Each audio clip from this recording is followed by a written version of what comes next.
Hello everyone and welcome to LukeLore, a quick deep dive into a folklore topic where I share some of the stories from around the world that have piqued my interest. Welcome back all after what was not a planned break, but of note for future historians, 2026 has been a prime pain in the arse. Doing my part to help us all get through, however, I have a great topic to pick back up with: monster cats around the world. Being obviously a great area of research, we're no stranger to monster cats on LukeLore.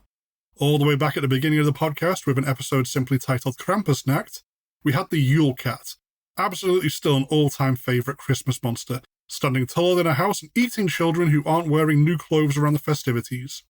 In the Lancashire is Haunted and Now So Are You episode, we had the Spectral Cat of Leyland, a delightfully weird fairy cat. One of our York episodes tells the tale of the Stone Cats of York, plus gives instructions to find a map to go check them out. There's plenty more monster cats to talk about yet, though, so let's enjoy our whole topic of feline folklore together. First stop, Japan.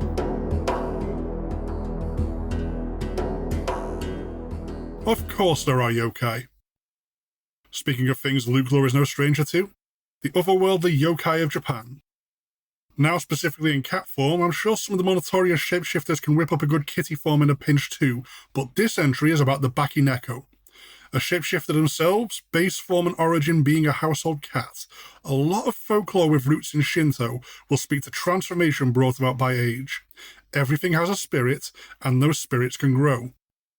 Bakeneko pretty much just means monster cat, and so it goes that a cat who lives long enough can simply become one. They will get unnaturally large, a symptom of the oncoming change but also a potential trigger for the change from regular cat. Grow big enough naturally, then the cat may begin growing bigger unnaturally. The tail getting strangely long is another sign of transformation, plus some more overt signs such as talking like a human and walking around on just their back legs. Licking lamp oil is supposed to be a warning sign of transformation too, but with fish oil use being common across the years, that's probably just regular goofy goober cat activity more than it is the portent of strange events it could get interpreted as. A long tail in particular was seen as a warning that a cat could possess a human, a belief that does sadly appear to result in a historical tail docking of pets. Living long enough seems to be the main catalyst for changes though. In some stories when a cat has been raised for 12 years it can happen. Some other stories specifically point to the number 13. In addition to these methods, there's a less than happy 7-year transformation clause I'll get to soon. It is also possible to transform a cat through cruelty, which has a tale with a very simple moral to it. Don't be a dick. Kind of the golden rule of folklore really. But enough cruelty, especially if it ends in the killing of a cat, can then result in a Bakeneko appearing to curse and even ultimately kill the offending human in revenge. On that front, good. Going from acting more like humans can also lead to disguising themselves as one, a transformation trick they seem to require wearing a towel or napkin on their head as a part of whatever magic they are using. This form can be used to have a good time. A Bakeneko may appear as a human to take part in some game or contest. There are tales of one shapeshifting into a sumo wrestler to challenge all comers. Bakeneko can also be seen cavorting around streets like drunks having the time of their life. Something which may sound harmless at first, but one of their powers is to animate corpses they then use to puppet around for fun. You may head to a bizarre commotion one night that goes from, why does that dancing drunk coming out of an alley have a towel on their head, to seeing a conga line of zombies emerge behind them. They're no Dark Lord looking to take over the world of an army of the dead, they're just very inappropriately using someone's late relative as a performance prop. But it's probably an alarming party trick if they do happen to whip that one out for a laugh. Some of the threat of a Bakeneko seems to come down to how they're a human-sized cat, and a cat being a predator may mean bad things for the not cats it encounters. The cursing behaviour does seem reserved for cruelty being done to a cat, or else an existing Bakeneko disguised as one. For that, I reiterate, good. They also have something of a reputation for carving out territory in wilds, where they will go on to form a posse of wolves they set upon travellers, which is a bit random but also pretty cool. Not so cool for the wanderer who sees a cat riding a wolf into battle heading right for them, still in the abstract I'm rating that one cool. But there's a specific threat and spiritual activation factor for a Bakeneko that's definitely bad news for a cat owner if it happens. There's a 7-year mark to watch for, a tipping point that can lead to disaster. I'll illustrate it with a story. The tale of Takasu Jembe. After 7 years to the day, his mother's beloved cat suddenly vanished. It appeared to Takasu Jembe the grief of losing her pet had hit his mother hard. Her personality appeared to completely change. She never seemed quite right again, from that point onwards avoiding spending time with family or friends. She would insist on eating alone in her room for some months, and based on what was to come, I was going to go ahead and assume that whenever she came out of her room, she would be seen wearing a towel or napkin on her head. Eventually, younger family members dared each other to peek in on her when she was eating. Sneaking a glimpse, they would then run to Tatzelwurmen as the oldest son in a panic. They saw a cat monster gobbling up meat scraps in their mother's room. Skeptical but worried for his mother, Tatzelwurmen took up a weapon and threw the door open to her room. There, he was indeed faced with a monstrous cat the size of a person, and in a panic slew the creature. With no sign of his mother in there, and not sure what to do next, he closed up the room overnight until he could go find help. The next day, they opened the room to find no monster, and still no mother, but a dead cat mixed in with a pile of his mother's clothes. In a panic, the assembled group of concerned neighbours tore the room to pieces looking for the mother. Noticing loose flooring, they pulled up wooden planks to find what must have been the mother's body, only it was a skeleton that had been gnawed completely clean. The 7-year activation being a sort of curse, it led to the superstitious giving away cats to new homes before reaching that milestone. While they certainly can be dangerous depending on how you encounter a Bakeneko, and if you made a Bakeneko from hurting a cat you have it coming, they're mostly supposed to be good-natured and mischievous. Not too much of a consolation if you get eaten by one, or if it's having a grand old laugh leading a pack of wolves down a woodland trail to serve you for dinner, but there's a worse feline yokai out there.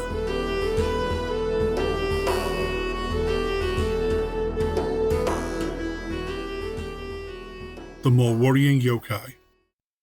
As an added complication, there's more than one yokai transformation a regular cat can have over time in Japan. Something of a split in spiritual evolution, and split is the word. You need to watch the tail. If a cat becomes a Nekomata instead of a Bakeneko, its tail will split in two. You are then in deep, deep trouble because while a Bakeneko becomes a potentially dangerous spirit of chaos, it does at least seem to have some sort of jolly nature to it, even if that can involve using someone's late grandparents as marionettes. A Nekomata is much more overtly malicious towards humans. More than merely being dangerous to come across in the wrong way, it will seek humans out to hurt them. Still able to do the necromantic puppetry trick, the Nekomata is much more likely to use the dead in strange rituals. They also seem to have taken some levels in wizardry, as it isn't unheard of for them to straight up lob a fireball at any human stupid enough to disturb them. Some historic fires that have consumed whole villages are said to come down to a cantankerous cat monster, sorting out an infestation of humans they don't take kindly to with a towering inferno. While a Bakeneko gets to human size, a Nekomata goes some steps further. Noteworthy terrors of the wilds preying upon dogs, boars, and bears, at least one story describing a giant split-tailed cat with a dog held comfortably in its jaws. A feral nature may be a key component in the divergent transformation here. A Nekomata is much more likely to take over a mountain to call its own, or otherwise just be found in the wilds. Its somewhat chiller counterpart more likely to reside in the urban areas described as the human, joining a pack of wolves if it does take up in the wilderness. The Nekomata just starts stomping about the place a threat to all living things, no matter how conventionally fearsome their prey may be. Magic cat monster beats bear.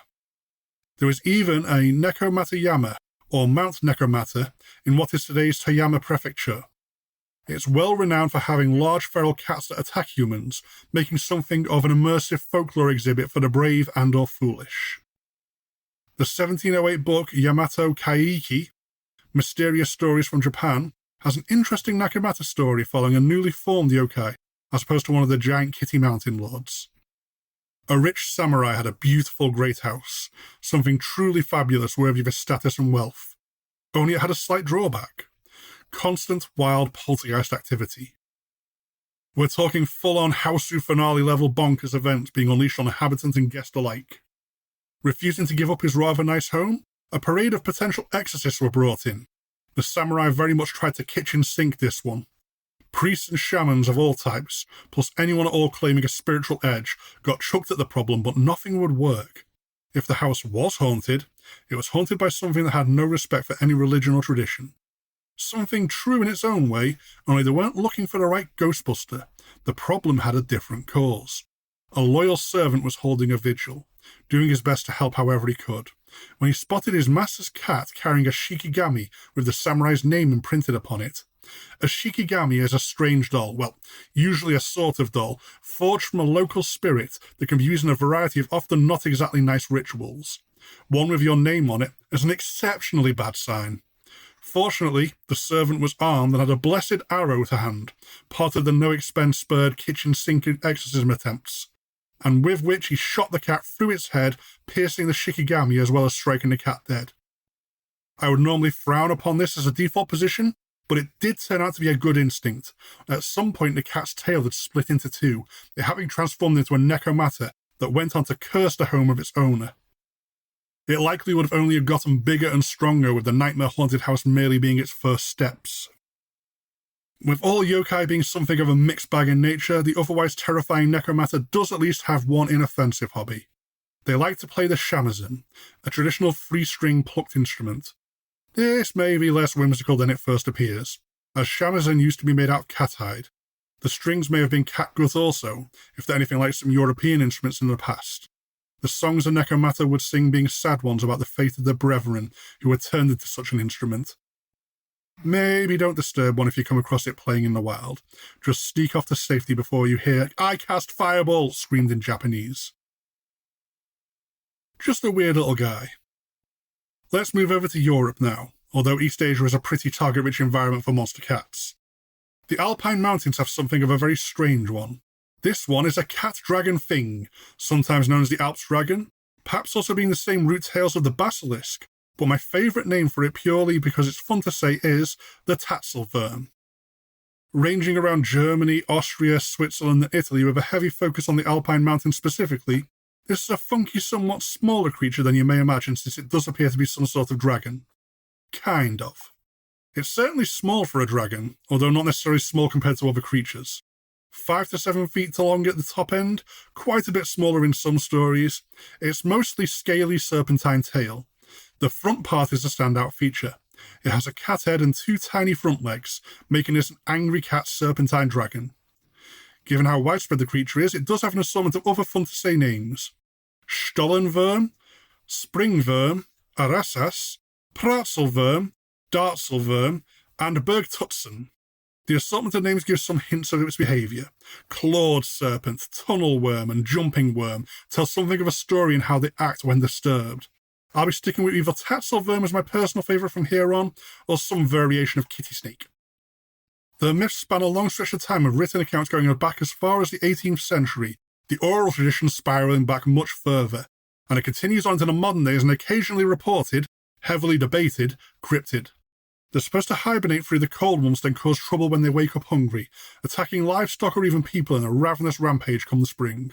A Tatzelwurm is relatively simple to fight off, not being the powerful giant a lot of other dragons of folklore tend to be, but it's still an angry cat serpent with a few worrying tricks up its tiny 4-leg sleeves. Its bite is supposed to be deadly. In some stories it can belch poison gas to defend itself, and in other stories still it has acid blood. In one recorded encounter, a man was out gathering herbs with his son when the child disturbed a Tatzelwurm that was napping under a rock. When his son screamed, the father ran over and poked the angry little dragon with a stick.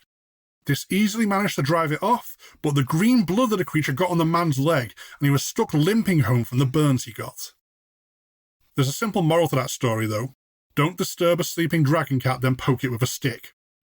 Reports of strange lizard-like creatures that could be a Tatzelwurm have been frequent across the years, with some I found being as recent as 2009. I swear this is the correct pronunciation of this swift name.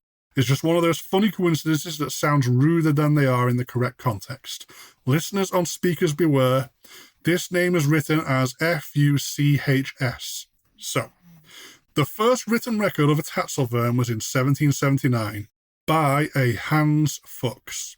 I'll be referring to him simply as Hans from here. Hans was a Swiss farmer who had the misfortune of blundering across 2 Tatzelwurm at the same time. He managed to give what would go on to be the most common description of a snake as long as a man is tall, maybe a little longer still, with the head of a cat and 2 small clawed forelegs.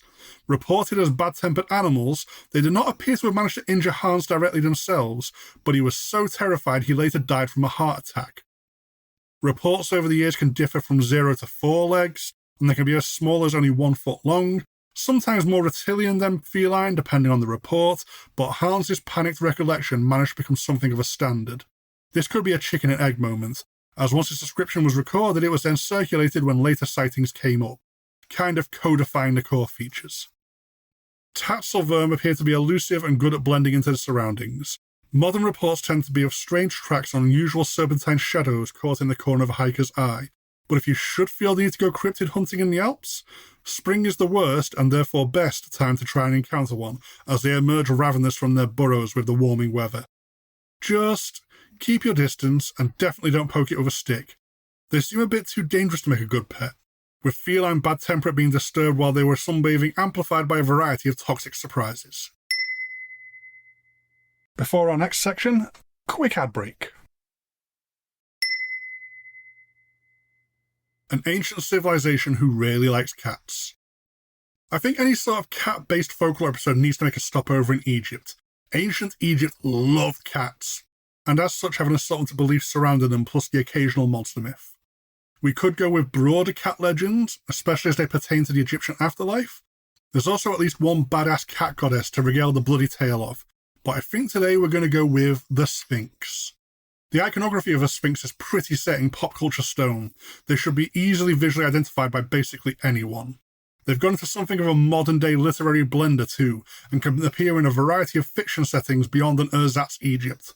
A chimeric creature with the body of a lion, head of a human, quite commonly a woman, the wings of an eagle, and a wicked mind for riddles that exceeds a very present hunger for human flesh. Only this isn't quite the origin. This is the pop consciousness endpoint via the Greek interpretation of the older myth popularized in the widespread tale of Oedipus. Older myth, as in older than classical Greece, was a little different. That period was a paltry 510 to 323 BCE, some 200 years starting 2,500 years ago. That time frame's got nothing on Egypt. Ancient Egypt ran from 3150 BCE to 30 BCE. Around the time Greece was robbing the Sphinx to gender bend it, ancient Egypt already had career archaeologists investigating the much more ancient origin point of their country some 5,000 years ago. The original myth goes way back, something now referred to as an androsphinx to distinguish it from the more common depiction. Masculine instead of feminine while also lacking the wings, this is what the Great Sphinx of Giza represents. Symbols of ferocity and wisdom, they were frequently associated with pharaohs for those positive traits. Whichever iteration of Sphinx you encounter, one overriding core behaviour that has survived some 5 aeons is that they are guardians. Androsphinxes across the millennia will adorn tombs and gateways. We don't actually know what a sphinx is called, at least originally. Sphinx comes from the Greek to squeeze, most likely in association to how lion kills with a crushing, strangulating bite on the neck, a primal behaviour of the base form that would go on to become the Sphinx of Oedipus strangling anyone who failed the trial of riddles. It's just lost. A lot of ancient Egypt is gone. Things we take for granted are borrowed words, like a cartouche used in hieroglyphics being the French for a rifle cartridge, a description French soldiers applied which stuck. We barely grasp a fraction of such a fundamental heartland for human civilization. We would have even less without the Rosetta Stone being discovered. Made in 196 BCE, then discovered in 1799 CE. Trying to wrap my mind around these timescales and the sheer volume of what was lost hurts my heart as much as my head, and it hurts my head quite a lot. Let's head over to those young whippersnappers in classical Greece, and unpack the Sphinx of Oedipus for the newfangled version of the cat monster which endures into the fantastical fiction of today. Oedipus was a victim of strange destiny, most specifically in how an attempt to avert a prophecy creates the circumstances necessary to fulfill it. I think we've crossed paths with poor Oedipus on a previous topic. The short version is, the king of Thebes gets a prophecy his son will kill him and marry his mother, so the child gets thrown away. The gods laugh their asses off at this, sending baby Oedipus back the long way, wherein he doesn't know who his parents are, thus killing his father and marrying his mother when he does get there. Only by resisting the prophecy is it at all possible for it to happen, it being laid out as a divine trap mortals in their hubris inflict upon themselves. It's what the ancient pantheons of gods had instead of TV. To add insult to injury, Oedipus, who came to a bad enough end, is immortalised as the term Oedipus complex, for when some wrong and fancies their mum. Going back to his journeys on the way home, something that probably seemed horrifying at the time, but the later self-blinded Oedipus probably looked back on fondly after the prophecy fully resolved, there was a task to perform before the prodigal prince returned. Going back to good old Homer, the classical Greek poet, not the cartoon character, we have the basis for a modern Sphinx. Oedipus was fleeing his adopted home of Corinth after the Oracle of Delphi told him of his prophetic fratricide, vowing never to return as he didn't realise Polybus and Periboea weren't his parents by birth. He was instead on course to return to Thebes, unwittingly setting out to complete the fate he thought he was avoiding. He bumped into his father Laius, who was himself on the way to meet the Oracle seeking help in dealing with the Sphinx, which was blocking a major pass and trading route between Thebes and the wider world. A petty dispute led to the fight in which Oedipus kills his father, Laius' prophesied end. Blame here is a tricky topic, as on the one hand, the fates were watching over Oedipus, and on the other hand, the prophetized death was decreed by the literal freaking Furies. Oedipus sneezing around the same campfire as Laius was apt to Rube Goldberg the King Final Destination style. Tragedy not yet done unfolding, our hapless pawn of fate unfortunately has a date with his mother at the end of all this, so he carries on to Thebes and encounters the Sphinx herself. Depictions of her from clay pots through to unnecessarily horny neoclassical paintings only put the Sphinx at about the size of an actual lion. I always think bigger when I think Sphinx, likely because of the immensity of the Great Sphinx of Giza, though contemporary fantasy depictions do seem to give that grandeur a scale as well. Person-sized cat that can fly is probably dangerous enough in a time when pointy stick was the height of warfare, though. So fair enough for the threat level she represented. They guarded this important route to Thebes, offering a riddle as a challenge. If you win, the Sphinx shall move on to a new pass somewhere else. If you fail, the Sphinx will strangle you to death, enjoying the life leaving your eyes as its lion claws crush the air out of your throat, your pathetic attempts to push the chimeric powerhouse off of you mocked in your final moments. At some point in the near future, your corpse will then be a Sphinx snack. So, best get the bloody riddle right, aren't you? Here's where we get a D classic. This one is likely circulated to the point people don't even know it's the Sphinx's riddle, and any poor Sphinx trying it now will instantly get dunked on. What being, with only one voice, has sometimes 2 feet, sometimes 3, sometimes 4, and is weakest when it has the most? I've often heard this one phrased in a somewhat more abstract way, with the day being the framing device for a lifetime. What crawls on 4 limbs in the morning, walks on 2 in the day, and 3 in the evening, with the 3rd limb being a walking stick? The answer is man. Oedipus triumphantly continues on to Thebes, the Sphinx now someone else's problem, claiming his prize of becoming king there, eventually finding out the horrible truth after having 4 kids with the Queen of Thebes. He probably spent his latter-day self-exile wishing he had been dumb enough to become Sphinx food. The Sphinx now lives on as a giant cat-based chimera known for its love of riddles. The Andro-Sphinx gets its own subcategory as a symbol of power, and it never doesn't suck to be Oedipus. There's probably some morals in there somewhere. Killing is bad, and cats rule. And that's all on monster cats. For now, anyway. There's definitely more of them out there. If there isn't a dedicated follow-up episode, they will definitely be turning up of their own accord in other topics. Quite apt for cats, really. One last word on Japan and the Bakeneko. Since 2010, the Kagorazaka district has been running a mid-October festival called the Bakeneko Matsuri. Participants dressed as Bakeneko parade through the streets, culminating in the Nyat dance, when the people dressed as cats dance to songs played by likewise costumed musicians. Another day of note to add to a future global folklore tour. I hope you enjoyed a cat-based show. I'm not too sure what topic is coming next, but I've got a note with a list to work through that seems to grow faster than I can complete it, so I'll be with you all again soon. Feel free to request topics too, although be aware I think I took the best part of a year to get to one in the past. I do get there in the end though. LukeLore is a Ghost Story Guys production. If you do want to contact me, there's the show's dedicated email, lukeloregsg@gmail.com, and the general show email, ghoststoryguys@gmail.com. Both myself and the main show are really easy to find on Facebook and other socials if you want to make day-to-day contact, especially the very active Instagram account a lot of the community gets involved with. If you want to support the show directly, check out our Patreon at patreon.com/ghoststoryguys. We do have LukeLore merchandise available at the Ghost Story Guys online store. Feel very free to show off any you get online. We have an ongoing push to promote LukeLore more, and the dedicated Facebook group for the show is a pretty active success if you want to come join us over there. As ever though, the absolute best thing anyone can do to support the show is to give it a listen. Share this around if you think you may know someone who may be interested. Leave a review if you get the chance to help signal boost me. And most of all, I simply hope you enjoy what I'm doing here. Goodbye for now.